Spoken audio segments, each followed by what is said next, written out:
Have you ever been erased from your own family while they lived in your house? My name is Allison Foster. I'm 34, an architect, and for most of my life, I believed that family meant something, that blood mattered, that if you just kept showing up, kept trying, eventually you'd be seen. I was wrong. When I called my stepmother to ask about our annual family vacation, she told me they'd already left. "We only invited people who actually matter," she said.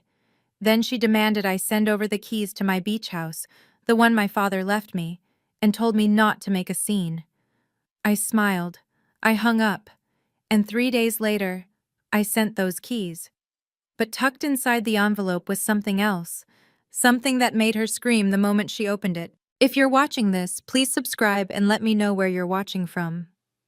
This is what happened when I stopped being the daughter who stayed quiet. To understand what happened, you need to know about the Fosters.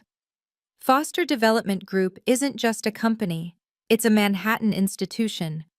40 years of luxury real estate, from the Upper East Side to the Hamptons. My father, Richard Foster, built it from nothing, 2 empty hands and a vision. By the time I was born, our projects were featured in Architectural Digest. Our family appeared in the New York Social Diary. We were the kind of people other people wanted to be. I'm the daughter from his first marriage. My mother died when I was 8, cancer, fast and brutal. For 4 years, it was just Dad and me. He taught me to read blueprints before I could do long division. We'd spend weekends walking through construction sites, him explaining load-bearing walls and foundation integrity like other fathers talked about baseball. Then he met Victoria.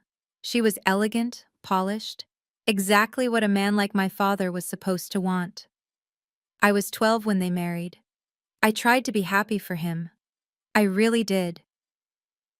6 years later, my half-sister Madison was born. The golden child.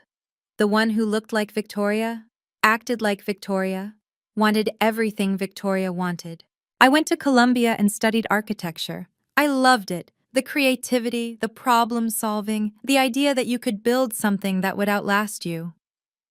After graduation, everyone assumed I'd join Foster Development, take my place in the family empire. I didn't. I started my own practice. Small projects, sustainable design, historic renovations, work I believed in. Victoria called it a betrayal. Madison posted on Instagram about family loyalty. My father just smiled and said, "Allison builds dreams, Madison sells them." He meant it as a compliment to both of us. Victoria heard it as a hierarchy. The beach house sits in the Hamptons, 6 bedrooms with unobstructed ocean views. It's worth $8.5 million, according to the most recent appraisal. My father bought it the summer I turned 16. The structure was sound, but the interior was dated.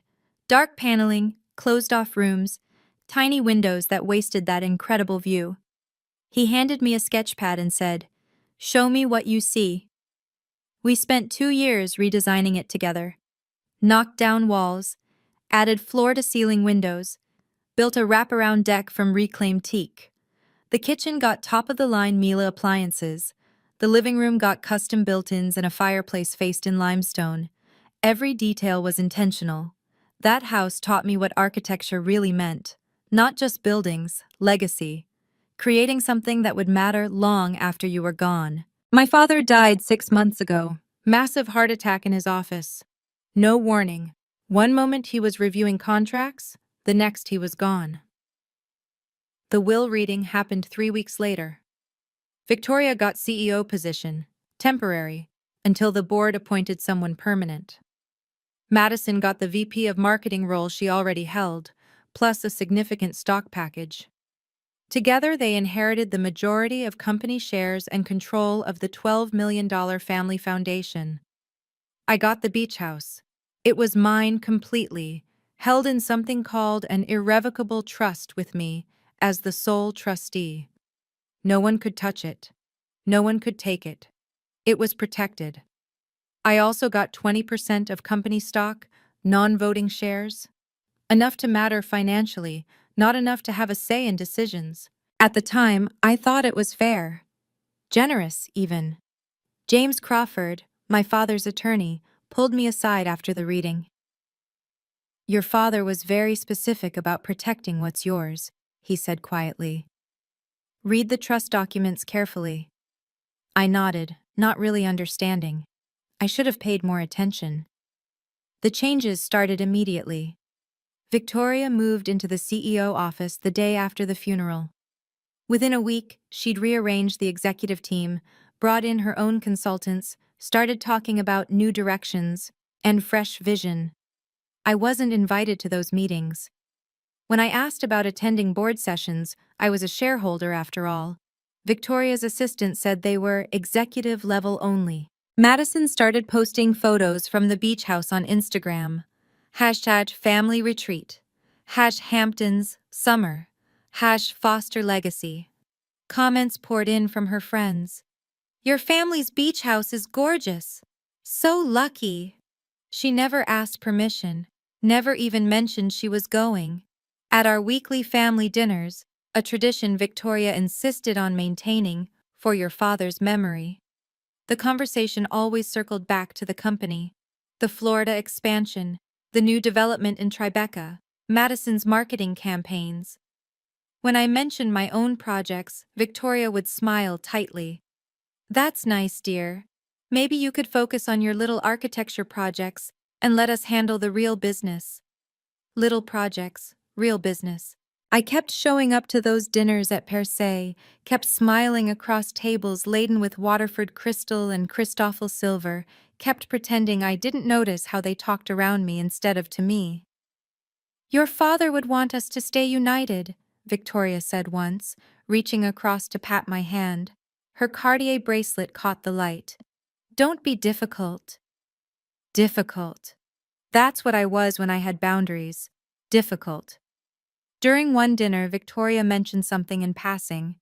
We're finalizing the Florida expansion. It's going to require significant capital. I looked up. Where's the capital coming from? She smiled. We're exploring options. Don't worry about it. But I did worry, because I was starting to understand that when Victoria said we, she never meant me. The call came on a Tuesday afternoon while I was reviewing blueprints for a brownstone renovation in Brooklyn. Allison, darling, Victoria's voice was honey smooth. We need the beach house for a client retreat next month. It's for the company, your father's legacy. I set down my pencil. I have projects scheduled there. I use it as a workspace. Surely you can work from your apartment for 1 week. Victoria, I can't just... This is important. These are major clients, the kind of relationships that keep the company thriving. I took a breath. I'm sorry, but no, the house isn't available. Silence. Then, I see. She hung up. 10 minutes later, my phone lit up with texts from Madison. Seriously? You're being selfish. This is for all of us. Dad would be so disappointed.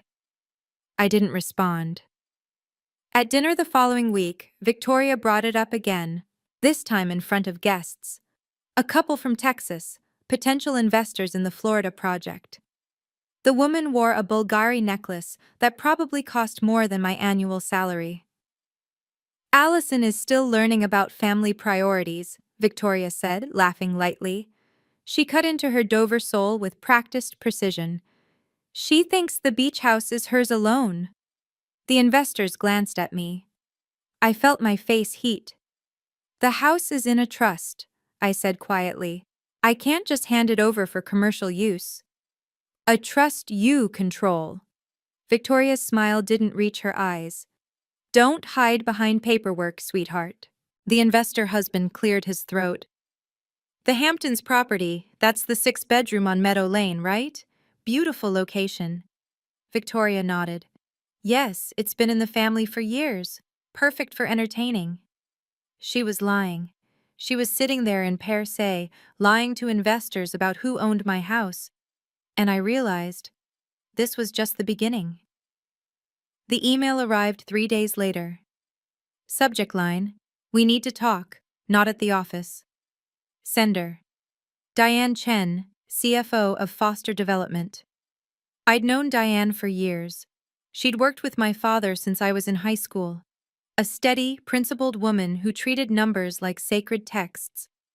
If Diane wanted to meet off-site, something was seriously wrong. We met at a coffee shop in the West Village, far from Midtown and anyone who might recognize us. Diane looked exhausted. She ordered a double espresso and didn't touch it. "I need to show you something," she said, sliding a folder across the table. "But if anyone asks, we never met." Inside were bank statements, foundation account transactions, withdrawals in neat columns: $125,000, $87,000, $128,000. What am I looking at? Victoria's been pulling money from the family foundation, $340,000 in the past year alone. Diane's voice was barely above a whisper.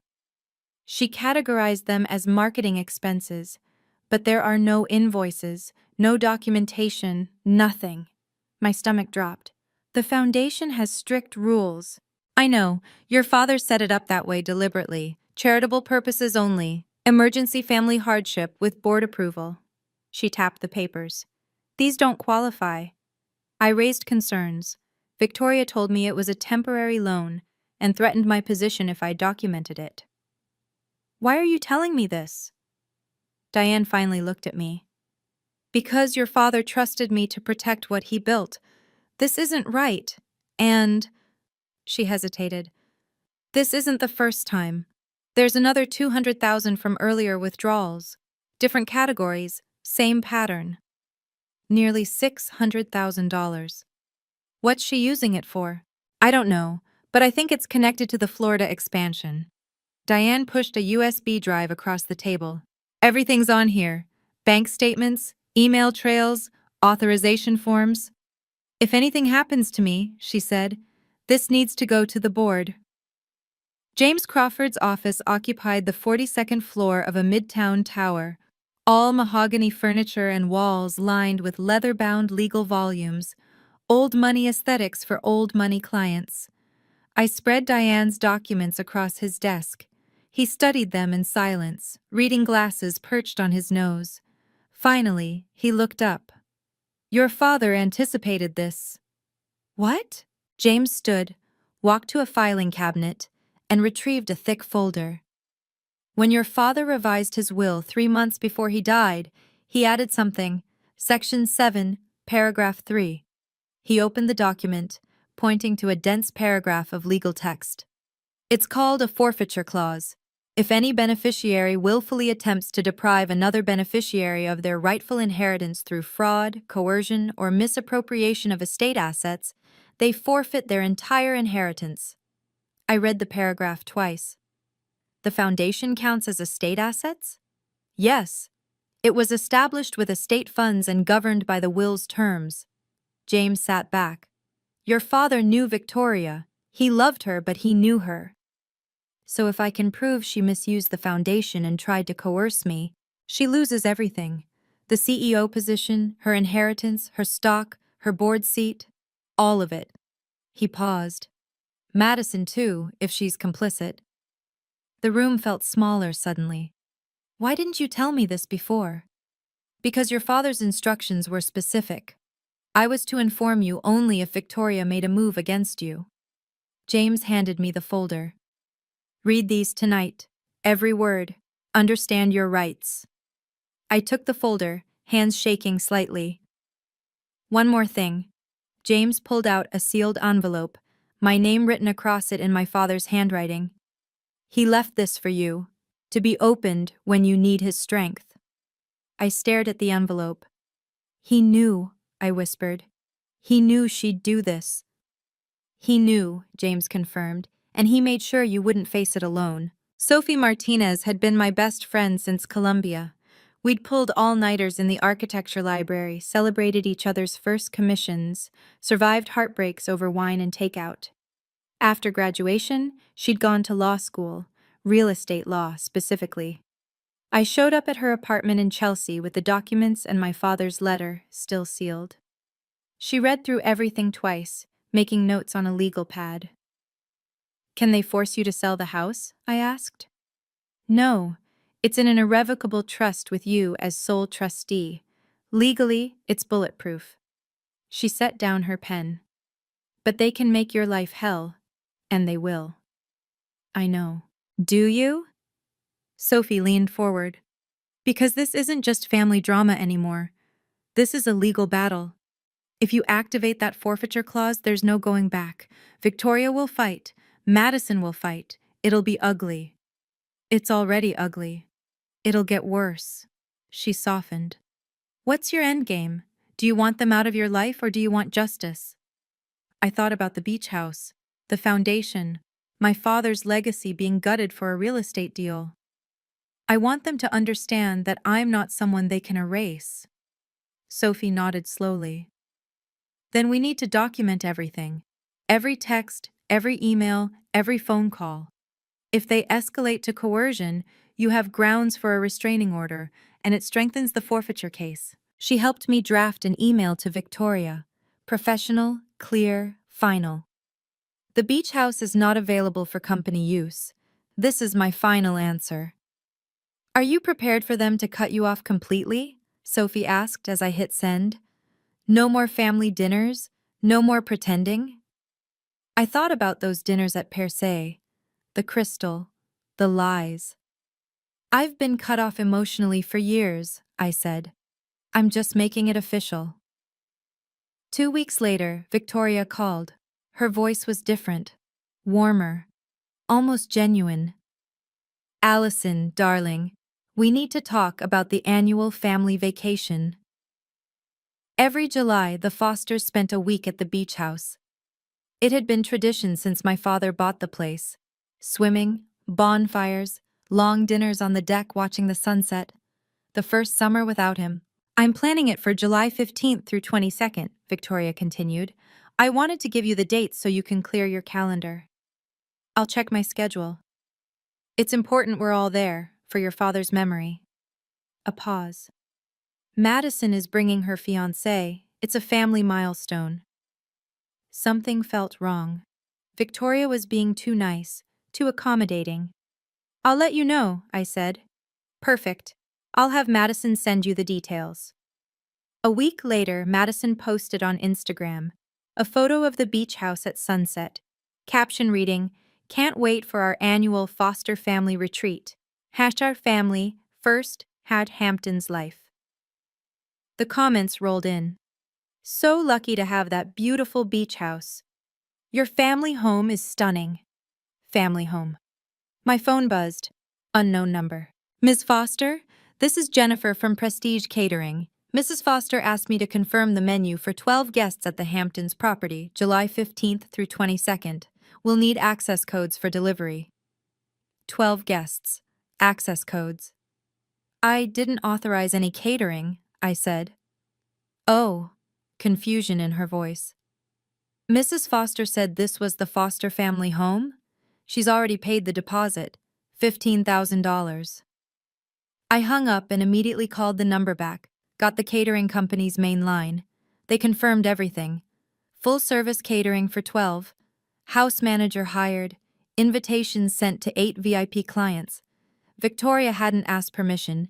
She'd made plans, in my house, for a business event disguised as family vacation, and she'd already told people it was happening. I called Victoria immediately. Don't be dramatic, her warm tone had evaporated.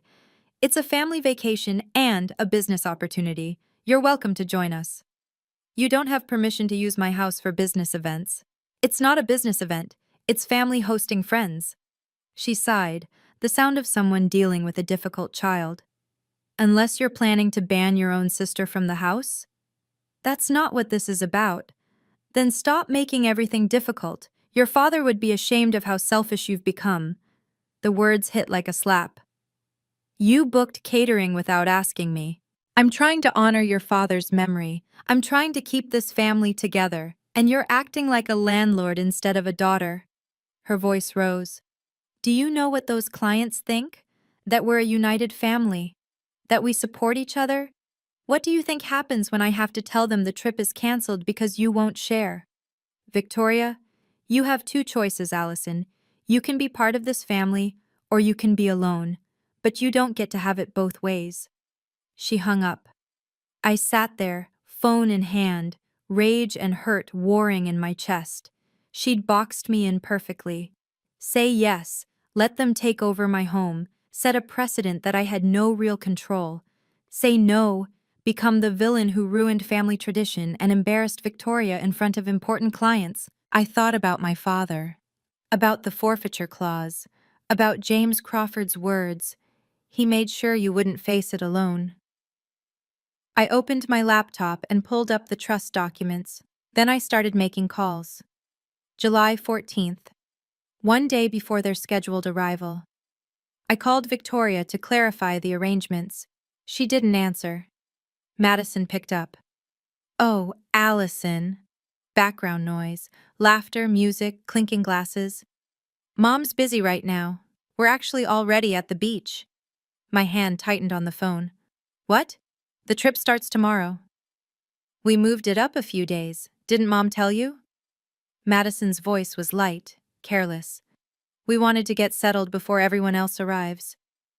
"I didn't give permission for anyone to be there." "Permission?" She laughed. "It's the family house, Allison." "It's my house, Madison." "Wow. Okay." A pause. "Let me get Mom." More background noise. Someone asking about wine. Victoria's voice distant. "Tell her I'll call her back." "She wants to talk to you now," Madison said. A sigh. Footsteps. Then Victoria's voice, cool and controlled. "Allison, we're already on the trip. We only invited people who actually matter, the ones who support this family and the business your father built." Each word was precise, deliberate. "You're in my house without permission. Don't make a scene." Her tone could have frozen water. "Just send over the keys. We had to call a locksmith. Very inconvenient. And let us enjoy this week. You can visit another time." In the background I heard someone toast. "To the Fosters." Laughter. Applause. They were having a party. In my house. Without me. I thought about my father's letter, still sealed in my desk drawer. About the forfeiture clause. About Diane's evidence and James Crawford's quiet confidence. "I'll send the keys," I said. "Good." Relief in Victoria's voice. "I'm glad you're finally being reasonable." I hung up, and I smiled, because she'd just made a critical mistake. She thought I was surrendering. I sat at my drafting table, surrounded by blueprints and books about load-bearing structures and architectural integrity. A framed photo of my father and me stood on the shelf, both of us smiling in front of the half-built beach house, my 16-year-old self holding a rolled-up blueprint. Building things that last. That's what he'd taught me. I called James Crawford. "I need the forfeiture clause documents, official copies notarized." "Are you sure?" His voice was careful. "Once you activate this, there's no going back." "I'm sure. They made their choice." "I'll prepare the package. What else do you need?" Evidence summary from Diane. Timeline of fund misuse. The trust documents showing I'm sole owner. This is going to the board? Eventually. First, it's going to Victoria. Next, I called Diane. "Are you willing to testify if needed?" Her voice shook. "Yes, I can't watch this anymore." "Thank you. James will be in touch." Then I opened my father's letter. My hands trembled as I unfolded the paper. His handwriting, strong and clear. "Allison, if you're reading this, it means you're facing a choice I hoped you'd never have to make. I built this company with my hands, but I built you with my heart. You are my greatest achievement. Victoria loves power. Madison loves comfort. But you, my darling girl, you love truth. That's why I'm trusting you with the hardest job, protecting what matters. The house isn't just property, it's a test. If they come for it, it means they've forgotten what family really means. Don't let anyone make you small. You are a foster. You are my daughter, and you have every right to take up space in this world. I'm sorry I won't be there to stand beside you, but I made sure you'd have the tools to stand on your own. Use them wisely, use them justly, and know that I'm proud of you. Always. Love, Dad. Inside the envelope was a photo. Me and Dad in front of the beach house, both of us grinning. I cried then. The first real tears since the funeral. But they weren't tears of weakness.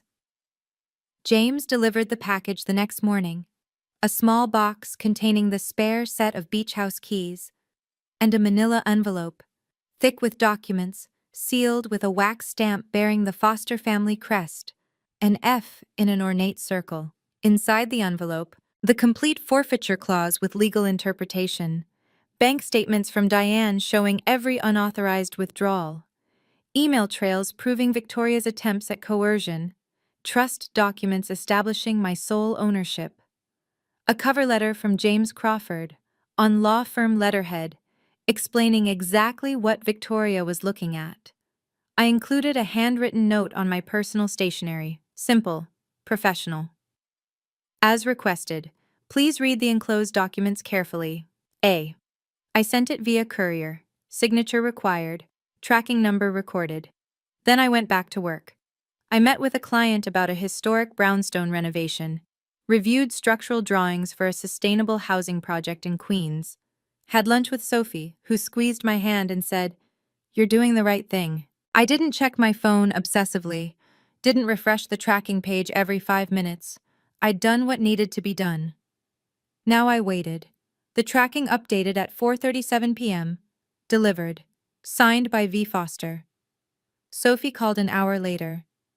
"Are you okay?" "I'm fine. I'm finally doing what I should have done months ago." "What happens after they read it?" "That depends on them. If they're smart, they'll settle quietly. If not..." I looked out my apartment window at the Manhattan skyline, all those buildings reaching toward the sky. If not? Then we go public.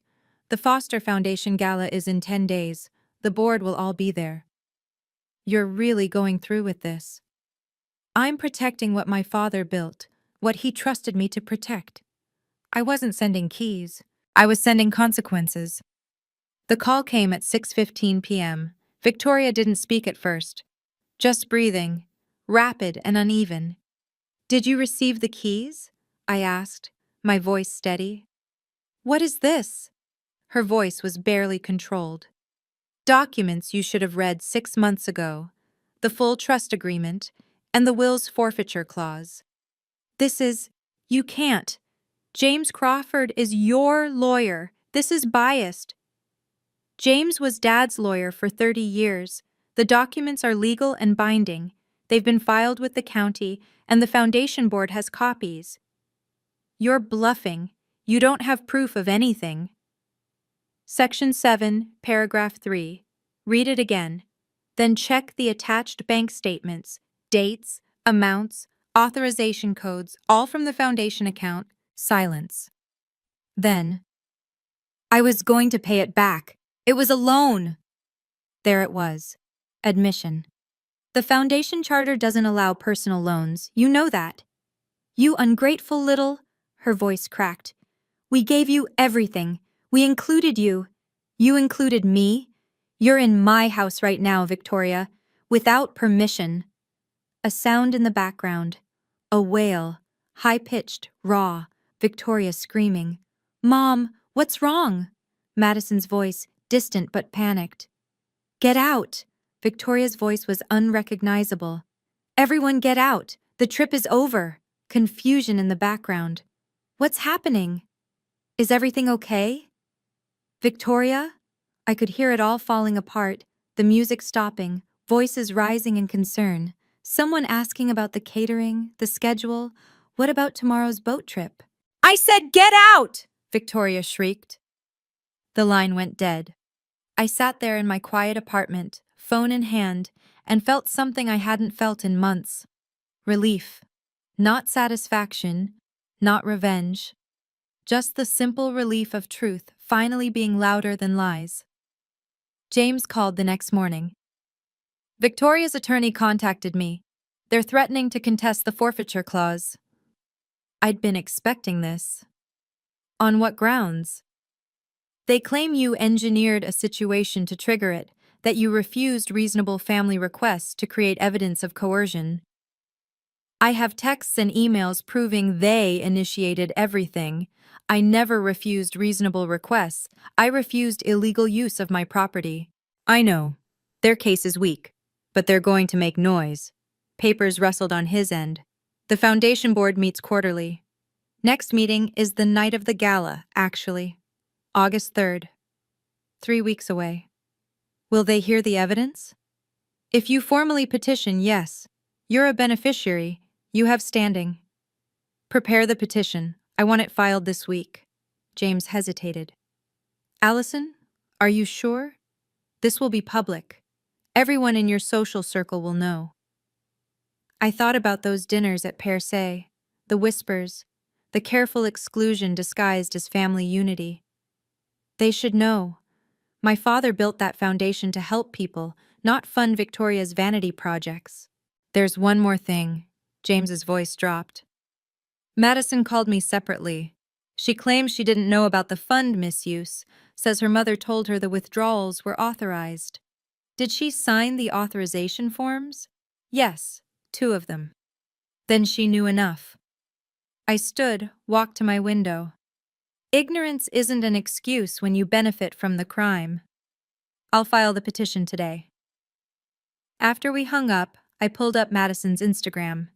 Her most recent post was from yesterday, a photo of the beach house deck, caption deleted, comments turned off. The next post was a quote graphic, "Family is everything." I closed the app. Family is everything, unless you're the one they're trying to erase. We met at James's office, neutral territory with legal protection. Diane arrived with a leather portfolio, looking more determined than frightened now. She'd made her choice. I brought the full audit, she said, spreading documents across the conference table. $587,000 withdrawn over 18 months. James and I reviewed the breakdown. $340,000 categorized as marketing expenses. No invoices, no contracts, no deliverables. $125,000 labeled emergency family loan. No repayment schedule, no board approval, no documentation of emergency. $122,000 paid to Foster Consulting LLC, a limited liability company that Victoria owned personally. I documented everything, Diane said, because I knew this day would come. Your father taught me, integrity isn't convenient, but it's necessary. Are you prepared for retaliation? I asked. Victoria will try to discredit you. I have 22 years with this company, clean record, and I have my own copies of everything, stored off-site. She met my eyes. I'm not afraid anymore. James made notes. Diane's testimony is credible. Combined with bank records and your evidence of coercion, the board will have no choice but to act. What about Madison? I asked. Diane pulled out another document, an email, printed and highlighted, from Madison Foster, to Accounting Department, subject, authorization needed, ASAP. Mom needs this approved by end of day. It's for the Florida deal. Don't make her wait. The email was dated 4 months ago. The amount, $128,000. She knew, Diane said quietly. I stared at my half-sister's words, so casual, so certain of her authority. Don't make her wait. What's the Florida deal? I asked. Diane and James exchanged glances. That, James said, is where this gets interesting. I spent that evening researching. Foster Development's website announced it proudly. Major expansion into South Florida luxury market. A $45 million project. Beachfront condos in Miami. High-end retail.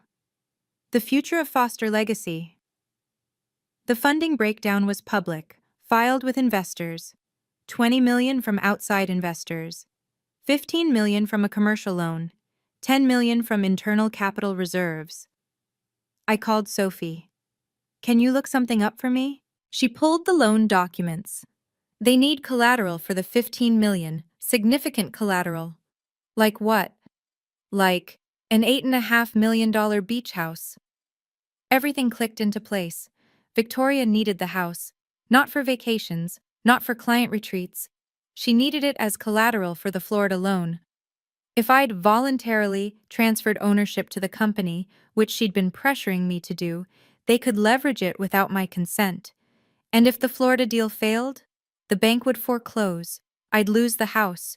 Victoria and Madison would walk away with whatever they'd already spent. They weren't just stealing from the foundation, Sophie said. They were stealing your future to fund theirs. I found another article in Commercial Observer. Foster Development seeks $15 credit line, eyes Miami Beach portfolio. The article quoted Victoria. We're proud to leverage our family's legacy assets to build the next generation of luxury developments. Family legacy assets. My house. The house my father gave me. The house he protected in an irrevocable trust, specifically so no one could take it.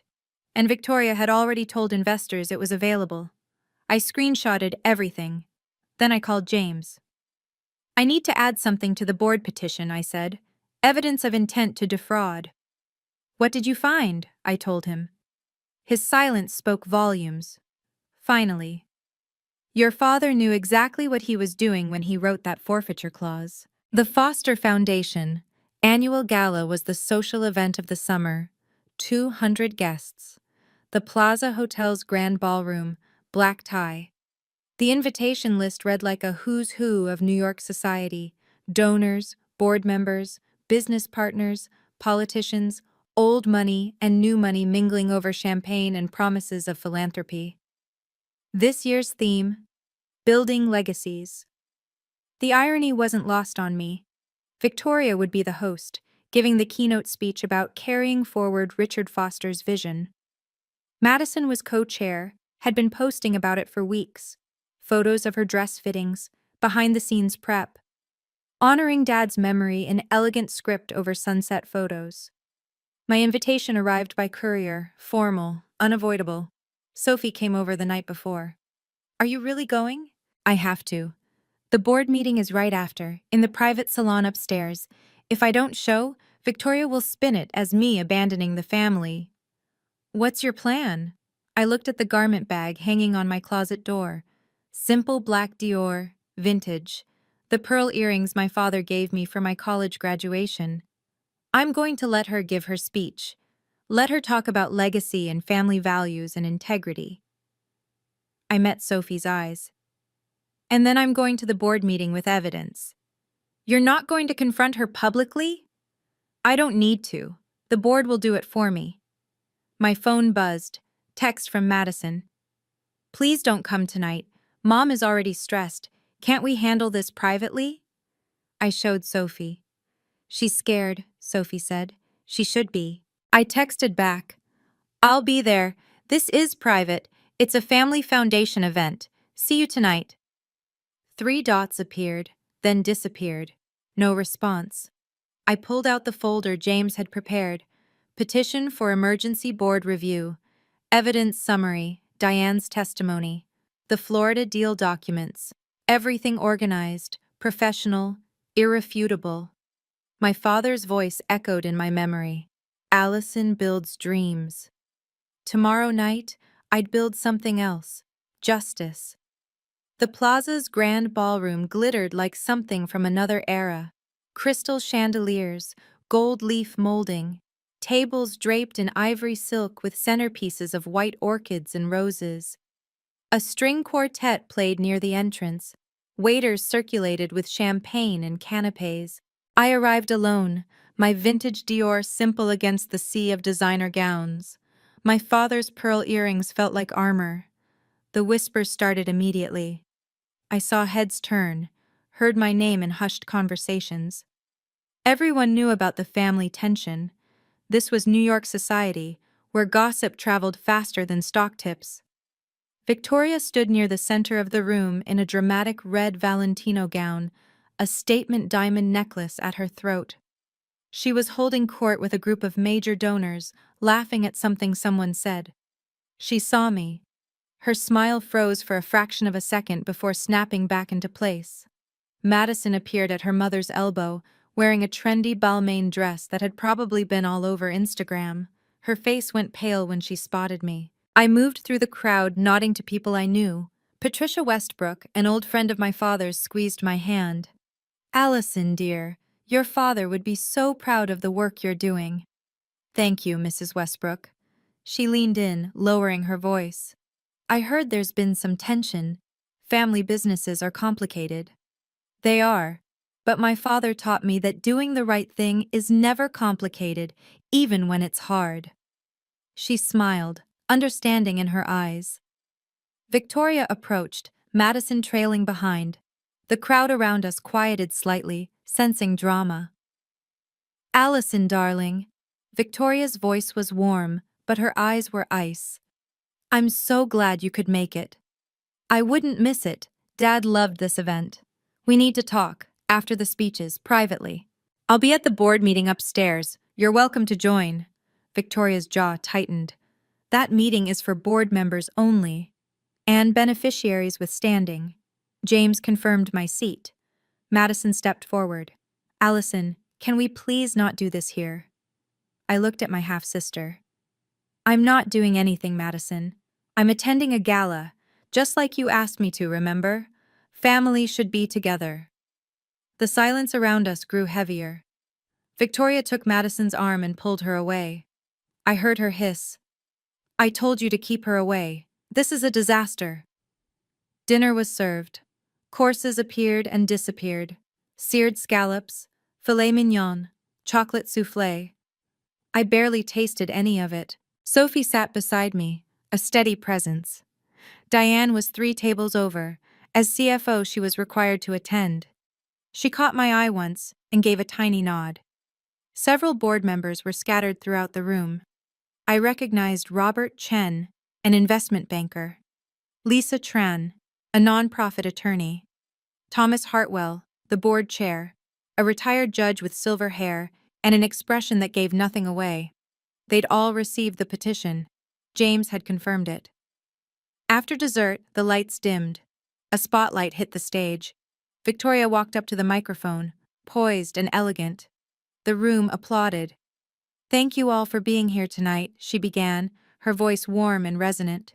This foundation meant everything to my husband Richard, and it means everything to me. She paused, letting emotion color her voice. Richard built Foster Development on principles of integrity, generosity, and family unity. He believed that wealth is a responsibility, not a privilege, that we must use our resources to lift others up. Murmurs of agreement rippled through the crowd. Tonight, I'm honored to announce that Foster Development is expanding our charitable giving with a new $2 million commitment to youth education programs across New York. Applause, genuine appreciation. Richard always said, family is everything, and I promise to honor that value every single day. Victoria's gaze swept the room, landing on me for a brief second. To my daughters, Madison and Allison, your father's legacy lives on through you. Never forget what he built and why. More applause. People at my table glanced at me, expecting me to clap. I didn't. I just watched. Sophie whispered, "How can she say that with a straight face?" "Practice," I murmured. "Lots of practice." Across the room, I saw Thomas Hartwell lean over to Robert Chen, whispering something. Both men's expressions were serious. They knew. The board knew. Victoria kept talking about integrity and family values, standing on a foundation of lies, but the numbers would speak louder than her speech ever could. After the speeches, guests moved to the adjoining salon for cocktails and networking. I stood near the windows overlooking Central Park, nursing a glass of sparkling water. Patricia Westbrook approached again. That was a lovely speech Victoria gave. It was. She studied me. But you didn't applaud. No, I didn't. Patricia was quiet for a moment. Your father and I served on 3 boards together. He was the most principled man I knew. He wouldn't compromise his values for anything. She touched my arm lightly. I imagine he taught you the same. He did. Good, she smiled. The world needs more people who won't compromise. Robert Chen appeared at my elbow. Ms. Foster, I received your petition. The board takes these matters very seriously. I appreciate that, Mr. Chen. I'm available to answer any questions. We'll convene upstairs in 20 minutes. Please be prepared to present your evidence. I will be. He nodded and moved away. Madison intercepted me near the bar, her face flushed. What did you say to Robert Chen? Nothing you need to worry about, if you haven't done anything wrong. This is so typical of you. Her voice was low but intense. Always causing drama, always making everything about you. Madison, I haven't said a word all night. I'm just existing. If that causes drama, maybe the problem isn't me. Her eyes filled with tears. You're going to ruin us. Mom's worked so hard.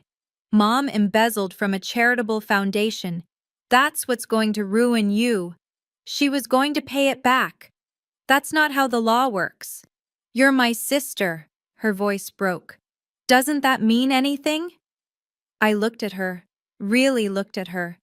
The golden child who'd never been told no, who'd signed authorization forms without asking questions, who'd posted photos of my house like it was hers. It meant something to me, I said quietly. I wish it had meant something to you. I walked away. Behind me, I heard her crying. I didn't look back. The private salon on the third floor was smaller, more intimate. A mahogany conference table, leather chairs, walls lined with portraits of past foundation board members, my father's among them. 9 board members filed in. Thomas Hartwell took the head of the table. James Crawford sat to his right, legal counsel for the foundation. I sat 3 seats down, folder in front of me. Victoria entered, Madison behind her. Victoria's face was a mask of control, but I could see the tension in her shoulders. Thomas called the meeting to order. This emergency session was called regarding allegations of fiduciary misconduct. Ms. Allison Foster has filed a formal complaint. He looked at me. Ms. Foster, please present your case. I stood. My hands were steady. Thank you. I'm here because my father created this foundation to serve the community, not private interests. Over the past 18 months, $587,000 has been withdrawn from the foundation account for unauthorized purposes. I distributed the packets James had prepared, bank statements, emails, authorization forms. Each board member received one. Victoria's face went white. These withdrawals violate the foundation charter, which explicitly prohibits personal loans and requires board approval for any expenditure over $10,000. Victoria started to speak. Those were legitimate business expenses. Thomas cut her off. Mrs. Foster, you'll have time to respond. Please let Ms. Foster finish. I continued. The withdrawals were authorized by Victoria Foster and in 2 instances, co-signed by Madison Foster. They were categorized as marketing and consulting, but no services were rendered and no invoices exist. I showed the email trail. Madison's message. Mom needs this approved by end of day. It's for the Florida deal. Additionally, I have evidence that Victoria attempted to coerce me into transferring ownership of my personal property, a beach house valued at $8.5 million, to use as collateral for a corporate loan. I laid out the texts, the phone call transcripts I'd documented, the Commercial Observer article where Victoria claimed family legacy assets were available for the Florida expansion. The board members reviewed the documents in silence. Robert Chen's expression was grim. Lisa Tran was taking notes, her lawyer's mind clearly cataloging violations. Finally, Thomas looked up. Mrs. Foster, how do you respond to these allegations? Victoria stood, her composure cracking at the edges. This is a family matter being blown out of proportion. Allison is upset about personal issues and is weaponizing the foundation. Robert Chen interrupted. With all due respect, $587,000 is not a personal issue. It's embezzlement. I fully intended to repay. Lisa Tran shook her head. Intent is irrelevant. The charter is clear. These transactions are illegal. Victoria's face flushed. The company needed capital. The Florida expansion is a major opportunity. Funded by stolen charitable donations? Thomas's voice was steel. Mrs. Foster, this foundation was established to provide scholarships and community support, not to bankroll real estate deals. Victoria turned to Madison. Tell them. Tell them this was for the company, for our future. Madison looked like she might be sick. I just signed what you told me to sign. I didn't know it was wrong. Madison, you said it was a standard authorization. Madison's voice rose, panic bleeding through. You said Dad used to do it all the time. Your father never touched foundation funds for personal use. I spoke quietly but clearly. Ever. Madison turned to the board, desperation in her eyes. I swear, I didn't know. I trusted my mother. You ungrateful, Victoria started. Mrs. Foster. Thomas's voice cracked like a gavel. Control yourself. James Crawford stood.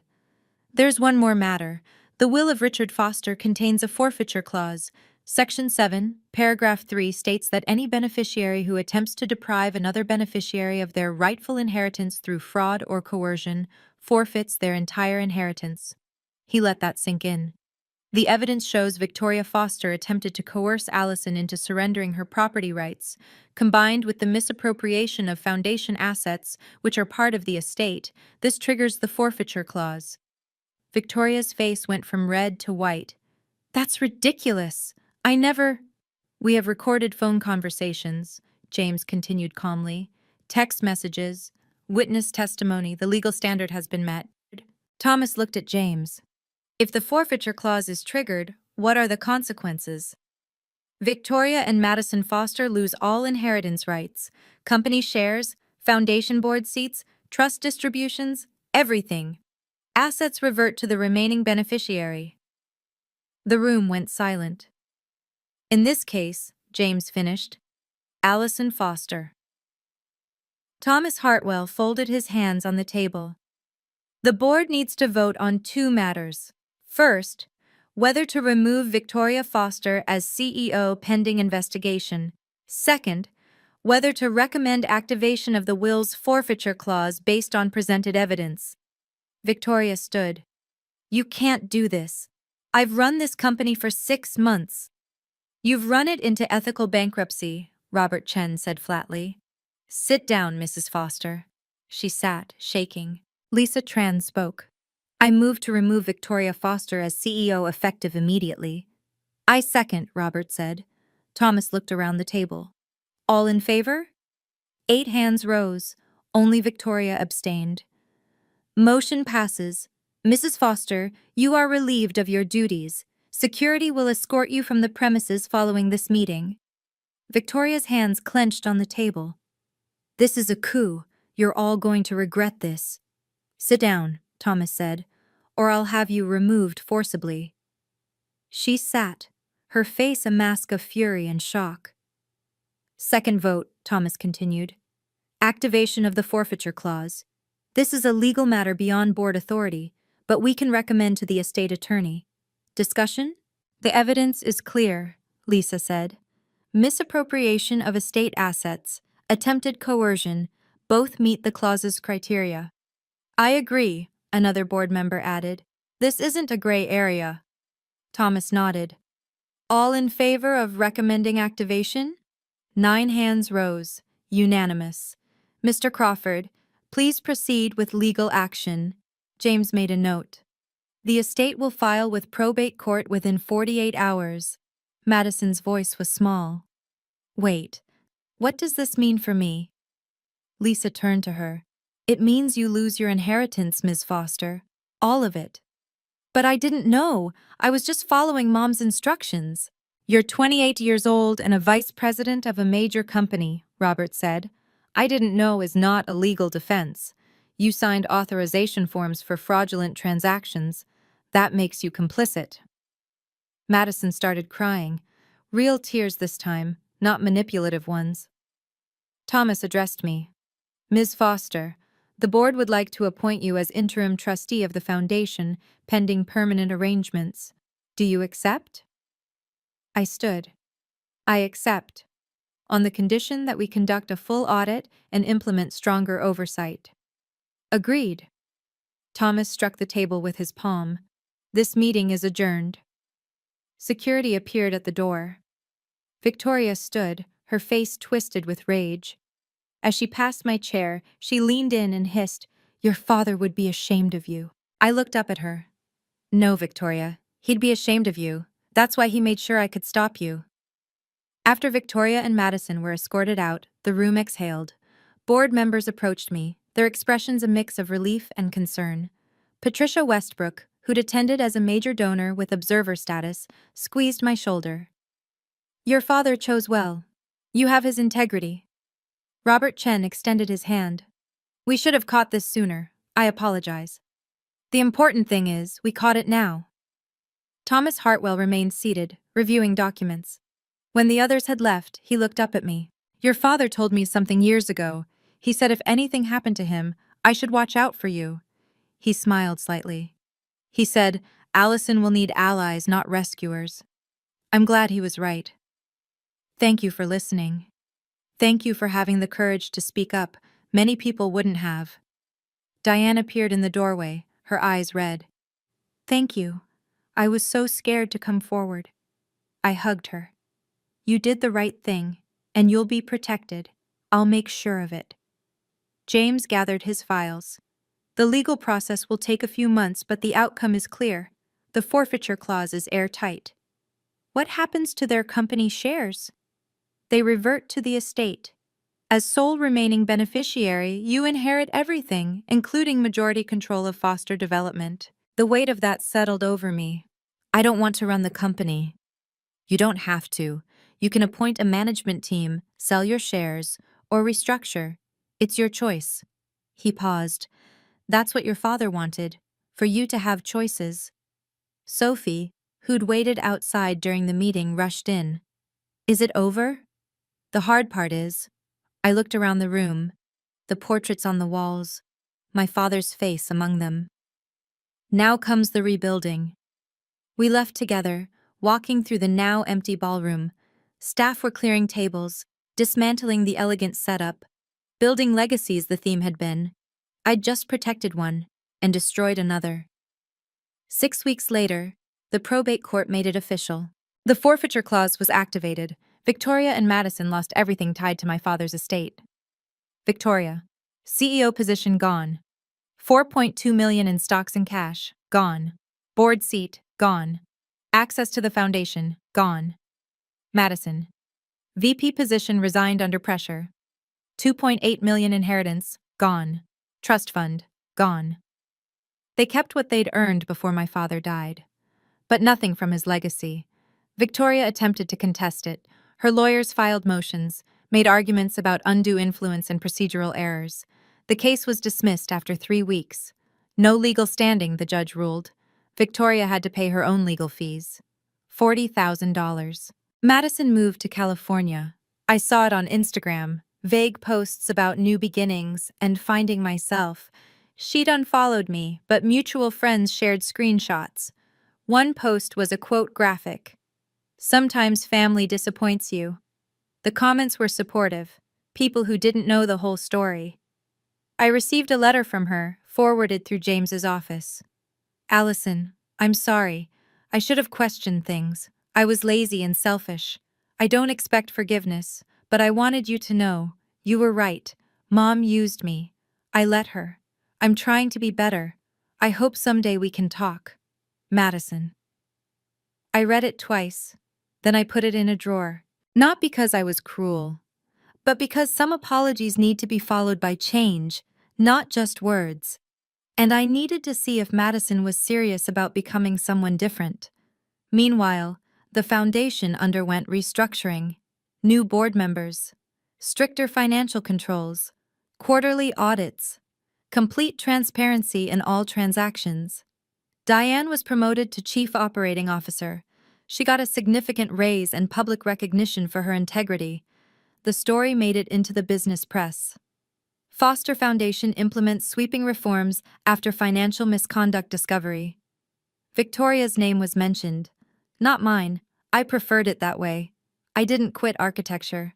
Despite inheriting millions, despite now controlling 75% of foster development, I kept my practice, kept taking clients, kept doing the work I loved. I used part of the inheritance to launch something I'd been dreaming about for years, a scholarship fund for students studying architecture and sustainable design. Students who came from backgrounds like mine, who'd lost parents, who felt like outsiders, who needed someone to believe in them. The fund's name?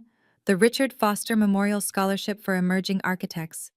20 students in the first year, full tuition plus stipend for living expenses. I interviewed each one personally. The beach house stayed mine. I renovated part of it, turned the lower level into a workspace with drafting tables and natural light. The upper level remained living space. Once a year, I hosted a retreat there for the Foundation's scholarship recipients. A week of mentorship, portfolio reviews, and conversations about building things that last. I joined the Foundation board officially, attended quarterly meetings, helped shape strategy.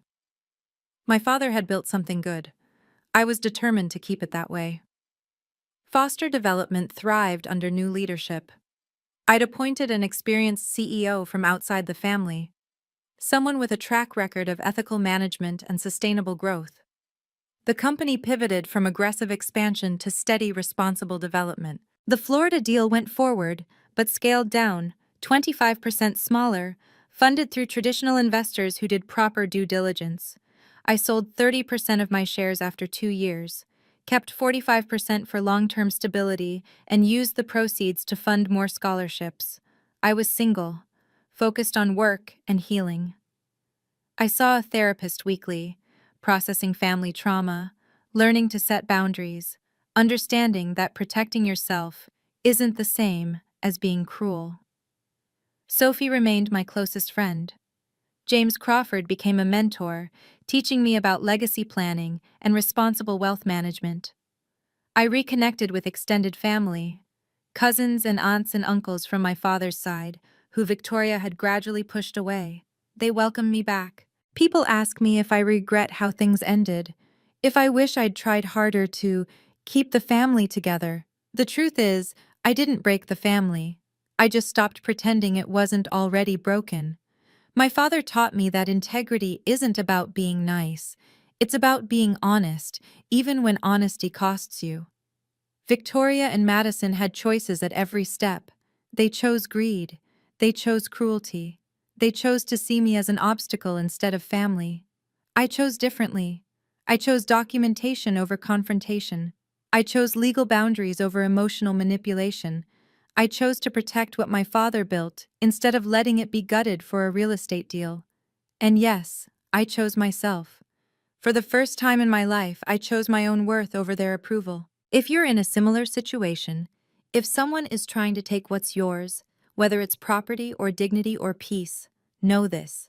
You don't owe anyone access to your life just because you share DNA. Boundaries aren't mean, they're necessary. And sometimes, the most loving thing you can do is let people face the consequences of their own actions. I think about my father often, about the letter he left me, about how he knew, even before he died, that I'd need protection. He gave me the tools, the trust, the forfeiture clause, the legal framework to stand up for myself. But more than that, he gave me the example.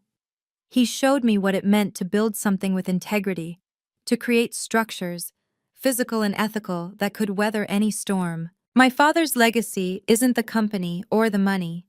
It's the lesson that you can be kind without being weak, and strong without being cruel. That you can protect what matters without destroying yourself in the process. That sometimes, the bravest thing you can do is simply refuse to be erased. It's early morning at the beach house. I stand on the deck with coffee, watching the sun rise over the Atlantic. The ocean is calm today, waves rolling in with steady rhythm. On the table beside me, blueprints for a community center, a project funded by the foundation, sustainable design, accessible spaces, built to serve a neighborhood that needs it. My phone rings. A client calling about a consultation. I answer professionally, discussing load-bearing walls and natural light, and how to honor a building's history while making it functional for modern life. This is my life now. Building things, protecting things, creating spaces where people can thrive. I end the call and look back at the ocean. On the shelf inside, visible through the window, is that framed photo, 16-year-old me and my father, standing in front of this half-built house, both of us smiling, building things that last. That's what he taught me. And that's what I'm still doing. The house is still mine. The legacy is still intact. And I'm still standing. That's not revenge, that's justice. Thank you for watching my story. If it resonated with you, please subscribe and share it with someone who needs to hear this message. We all deserve to take up space in our own lives. Drop a comment below. Have you ever had to choose between family loyalty and self-respect? What did you do? Your stories matter, and I read every single one. If you want more content about setting boundaries and protecting what's yours, hit that notification bell. I post new stories every week. Remember, you are not the villain for refusing to be the victim. Take care of yourselves. I'll see you in the next one.